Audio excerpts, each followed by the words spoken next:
Vascão está classificado na Copa do Brasil. Não foi fácil não, hein, Fez irmão? o Pix? Cara, agora Caiu um Pix aí, né? Graninha boa, né, cara? Boa. Copa do Brasil hoje é altamente rentável, né? Mas eu vou te falar, irmão. Foi complicado. Foi suado, hein? Fala, Breno Monsef. Vamos lá, ontem o gol do Piton, gol, posso dizer, salvador, né? Foi um gol chorado no finalzinho da primeira etapa, mas garantiu a classificação para o Vasco para as quartas de final da Copa do Brasil. O Piton chega a 6 gols nessa temporada de 2024. E antes da gente falar mais sobre o jogo de ontem, sobre as opções que o Rafael Paiva teve, as trocas que ele fez ao longo do jogo, vamos ouvir o próprio treinador do Vasco, Rafael Paiva, falando sobre a atuação do Vasco ontem e da classificação sobre o Atlético Goianiense. A gente conseguiu jogar com mais inteligência no primeiro tempo. Acho que o segundo tempo a gente jogou mais pela transpiração do que realmente pela organização ali.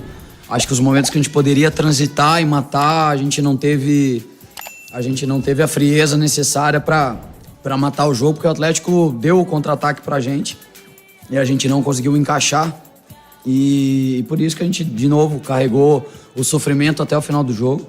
Mas, apesar do Atlético não ter conquistado os resultados, né, tanto com o Mancini, agora com o Humberto, é uma equipe potente, com bons jogadores e tenho certeza que eles vão evoluir aí.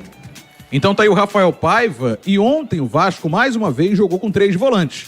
O Paiva abriu mão do David e colocou o Sforza ali no meio de campo junto com o Cocão e com o Hugo Moura. Acabou que na segunda etapa, né, o Vasco segurou uma pressão absurda.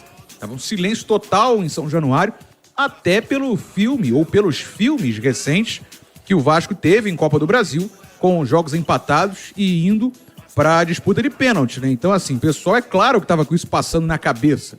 Acabou que o Vasco segurou e conseguiu a classificação. Temos que olhar agora para frente também. A semana termina no sábado com o clássico contra o Fluminense no estádio Newton Santos, às 9h30 da noite. Já a Copa do Brasil só volta no dia 28.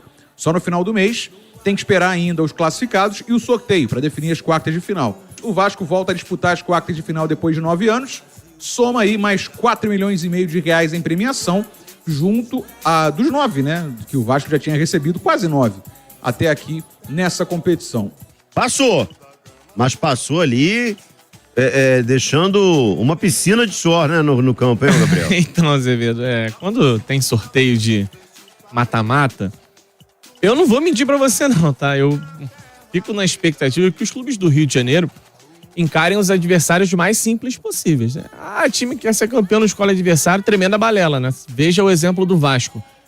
Fez 2 partidas muito abaixo daquilo que poderia, não teve um bom desempenho, isso é fato, acho que todo mundo concorda com isso. Tirando alguns recortes das 2 partidas, o Vasco não conseguiu ter um bom desempenho e ainda assim o Vasco está classificado. Por que está classificado? Porque o adversário é muito fraco.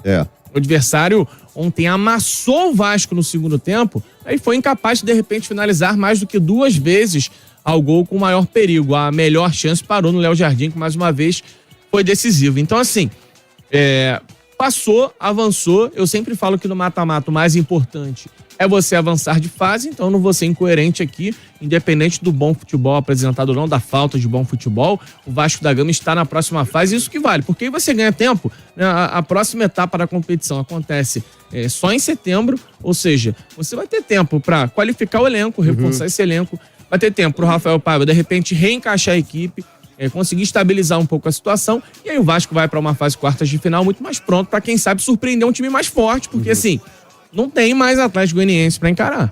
Acredito eu que na quartas de final, na fase quartas de final, teremos 8 gigantes. Dificilmente um CRB vai surpreender um Atlético Mineiro. Também acho. Dificilmente pode acontecer, mas assim, a lógica indica que não teremos um time frágil na fase quartas de final. Vai ser só gigante na competição. Então o Vasco ganha tempo para se preparar. Imagina, se o sorteio tivesse sido, entre aspas, maldoso com o Vasco, o Palmeiras está se lamentando até agora porque pegou o Flamengo na Copa do Brasil e o Botafogo na Libertadores. O Bahia, por exemplo, que está vendo aí uma chance de título em Copa do Brasil, vai ter que encarar logo o Botafogo nas oitavas. Então o sorteio ele apresenta 2 realidades distintas. Ainda bem que a do Vasco foi uma realidade um pouco mais acessível. Isso permitiu ao Vasco avançar de fase, mesmo sem ter jogado um grande futebol. Bom, projeção, né? Realmente pra gente esperar um Vasco pelo menos mais sólido taticamente e tecnicamente nos próximos jogos da Copa do Brasil, é o que você falou. O Atlético Goianiense tá para trás, o que vem pela frente certamente será bem mais qualificado, né? Vai ter que melhorar muito. Sabe o que me preocupa? Essa instabilidade do Vasco, porque assim, a gente estava comemorando há pouco tempo atrás aqui uma sequência de 4 vitórias. 4 vitórias. E aí você tem uma queda de rendimento que é natural numa temporada como a nossa. Mas eu tô sentindo saudade daquele Vasco que a gente estava elogiando aqui há muito pouco tempo atrás. Eu levantei o seguinte questionamento ontem após o jogo. Será que o Vasco não tá no teto dele? Porque assim, o time é limitado, gente. O Rafael Paiva, ele vai acabar virando refém do próprio sucesso. Porque assim, ele chega, reassume, né? Ele já tinha uma primeira passagem antes do Álvaro Pacheco. Aí depois do Álvaro, aquele desastre, o Rafael Paiva assume em terra arrasada. Todo mundo imaginava que seria uma passagem rápida pro Vasco buscar um técnico mais experiente. E o Rafael Paiva consegue 4 vitórias seguidas no Brasileiro. Que assim, é um feito extremamente complicado de se alcançar. Mas aquele momento de 4 vitórias também, assim, não seria uma rotina pro Vasco da Gama. O time é limitado. O time tem ainda uma falta de opções que fica muito clara em jogos como o de ontem. Então eu acho que o Vasco, para melhorar um pouquinho esse desempenho, para ter a chance de pensar num futebol ainda melhor, tem que reforçar o elenco também. Eu não tô aqui passando a mão na cabeça do Rafael Paiva, porque realmente ele tem tomado decisões que me parecem decisões ruins durante os jogos. Eu acho que ele perdeu um pouquinho daquele embalo que ele tinha quando assumiu a função. Quando você trabalha com um elenco tão limitado, você fica muito mais próximo do erro, né? Quando você tem um elenco repleto de opções, tu faz uma lambança aqui, erra uma ali. Você acha que o Abel Ferreira não erra numa escalação? Você viu semana passada a escalação do Palmeiras, a postura do Palmeiras contra o Flamengo no Maracanã? Esses dias a torcida do Botafogo estava cobrando o Arthur Jorge por conta de algumas decisões que ele tomou naquela sequência ali de 2, 3 jogos sem vitória. Imagina o elenco do Vasco, que é muito mais limitado, infinitamente mais limitado. Comparando com o Flamengo, Palmeiras, ou até Atlético, né? Enfim. Tá muito abaixo. E aí, você exige do técnico quase que perfeição. Pro time andar na linha e conseguir grandes resultados, você tem que ser quase que perfeito na tomada de decisão. E ninguém consegue um aproveitamento tão próximo de 100% nas decisões. Nenhum treinador, nem aqueles que possuem as melhores peças em mãos. O Rafael Paiva tem um elenco onde ele tem que recorrer muito à garotada, tem um elenco onde ele tem que recorrer muito a jogadores que estão com a confiança em baixa. Ontem, no segundo tempo, ele tem a necessidade de mexer ali na posição de volante. Ele tira, se não me engano, o primeiro a sair é o Hugo ou o Matheus Cocão, daqui a pouco posso confirmar isso. E aí, ele chama o Galdames e a galera vai à loucura. Porque ninguém tem confiança no Galdames. Mas aí, você olha pro banco de reservas e as opções dele para aquela posição eram Galdames e Souza. O Souza, obviamente, é melhor do que o Galdames, mas o Souza acabou de chegar. As partidas em que o Souza esteve em campo, a gente percebeu ainda um jogador engessado na parte física. Então ele não teve confiança para colocar o Souza num jogo mais quente de mata-mata, num jogo que tava pegando fogo. E aí ele coloca o Galdames. Limitação de elenco. O elenco limitado te obriga a usar mesmo aquele jogador que não te passa muita confiança. E aí a cobrança vem em cima do técnico. Repito, não concordo com algumas decisões. Acho que ontem nas substituições, mais uma vez, ele piorou o time. Mas assim, beleza, ontem ele botou o GB no ataque, eu não concordei tanto. Eu preferia que ele colocasse o David. Mas olha só, Zivido. David e GB, tem tanta diferença? Não. Será que o time melhoraria tanto? Um é garoto, né? Enfim, tem a confiança da comissão técnica. Cara, e o David, sinceramente, assim, eu sei que tem muito vascaíno que gosta do David. Eu acho o David extremamente limitado. Então assim, eu acho que pro segundo tempo ontem tão quente, um jogador mais experiente, ele talvez sustentaria melhor. E o David é, obviamente, mais experiente do que o GB.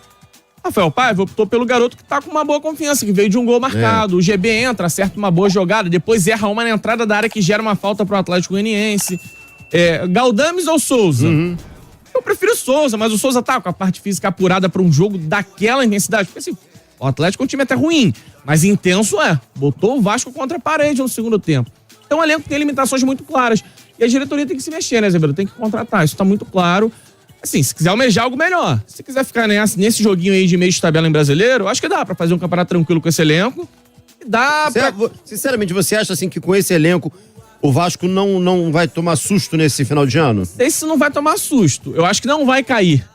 Mas não sei se vai ser sem susto. Por exemplo, ano passado foi um Deus nos acuda, não acredito naquilo. Com esse elenco de momento. Com esse elenco de momento eu não acredito naquele desespero do ano passado. Mas também não acho que vai dar para alcançar nada muito além disso. Não vai dar, de repente, para almejar um G6, não vai dar para almejar um título de Copa do Brasil, por mais que o mata-mata permita, né, uma entrada para equipes de menor força, enfim. Acho que o Vasco tem que pensar em reforçar o elenco também. Ficar cobrando só do Rafael Paiva me parece um pouco injusto. Vamos lá, o Vasco teve aquela sequência de 4 vitórias seguidas, né, contra Fortaleza, Inter, Corinthians, o próprio Atlético Goianiense, até o dia 17 de julho. E aí de lá pra cá não tinha vencido.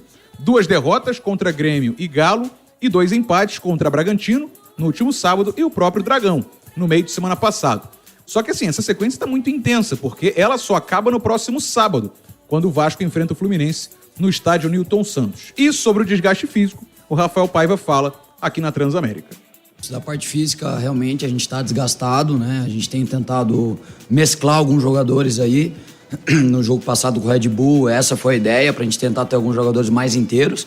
Mas mesmo assim a gente carrega uma sequência de jogos pesada que a gente sabe que a gente vai estar desgastado e já temos jogo contra o Fluminense no final de semana. Então a gente sabe que a gente está levando esse resquício aí, né? Então tá aí o técnico Rafael Paiva falando desse desgaste da parte física do Vasco. Temos que citar Lucas Piton, mais uma vez, marcou o gol ontem, mas sentiu na parte física novamente. E o Paê ainda não está 100%. Vamos ver ao longo aí dessa semana. Uma boa notícia ao zagueiro João Vitor, já na transição final, para voltar a jogar. Então, mesmo com o cobertor curto, que a gente já falou tanto aqui, o Rafael Paiva vem conseguindo administrar, com trocas, com substituições, ontem foram várias também, e termina essa sequência intensa no próximo sábado. Depois da semana que vem vai ter uma semana livre para descansar, mas sábado tem clássico, por hora comemorando a classificação na Copa do Brasil, mas terminando a semana com um jogo pesado no Newton Santos